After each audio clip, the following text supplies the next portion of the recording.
सिलगढी नगर निगमको 37 number वार्डको Netaji पल्ली स्थित एउटा घरमा चोरीको घटना प्रकाशमा आएको छ। जानकारी अनुसार नेताजी पल्लीका शिक्षिका रमानन्दी सदाझै मंगलबार पनि बिहान स्कुल गएकी थिइन्। साँझमा आफ्नो घर फर्केपछि उनले दैलोमा ताला झुन्डिएको तर दैलो भित्रबाट बन्द रहेको थाहा पाए। त्यसपछि उनले छेउछाउका मानिसहरू र आफन्तहरूलाई यस बारेमा जानकारी दिइन्। तिनी घरभित्र पसेपछि खिड्कीको ग्रिल भत्काएर घरमा चोरी गरेको थाहा पाए। जानकारी अनुसार घरमा राखेको लाखौं रुपियाँ नगद लगायत सुनका गरगहनाहरू चोरी भएका छन्। घटनापछि तिनले पुलिसलाई जानकारी गराए। सूचना पाएपछि पुलिस घटनास्थलमा पुगेर सम्पूर्ण घटनाको जाँच सुरु गरेको बताइएको छ। এই তো পৌনে একটার সময় বাড়িতে ঢুকে দেখি ভেতর দিয়ে গেট বন্ধ। তারপর গেট খোলা হয়, টোটো দাদাকে প্রাচীর টপকে উঠে তারপর দেখি এই দরজাও বন্ধ, তালা বাইরে দিয়ে যেরকম সেরকমই আছে আর এদিকে দরজা ভেতর দিকে বন্ধ। তারপর পাশাপাশি লোকজন সব ডেকে জানলা ভাঙা দেখলাম। হ্যাঁ, ঢুকিনি, পুলিশ আসলো। তারপর পুলিশ আসার পর ঢোকা হলো।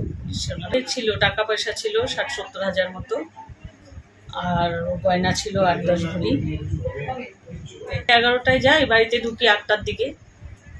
দিনই ৭:৩০ পৌনে ৮টা, কোনোদিন ৬টাও ঢুকি, ৬:৩০টাও ঢুকি, সেটা আলাদা।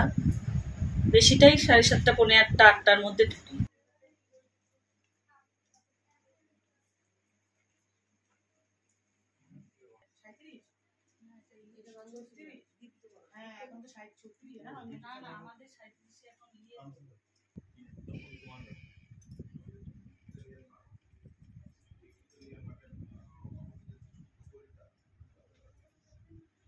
পালানোর আবার রাস্তা করেছে, এরকম করে র‍্যাম্প বানিয়েছে।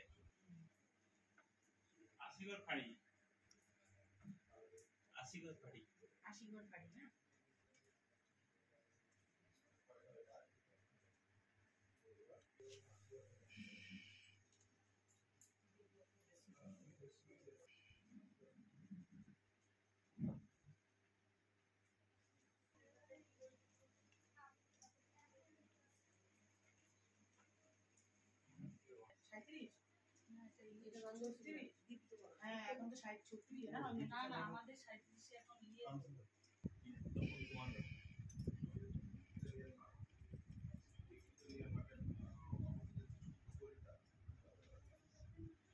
পালানোর আবার রাস্তা করেছে, এরকম করে র‍্যাম্প বানিয়েছে।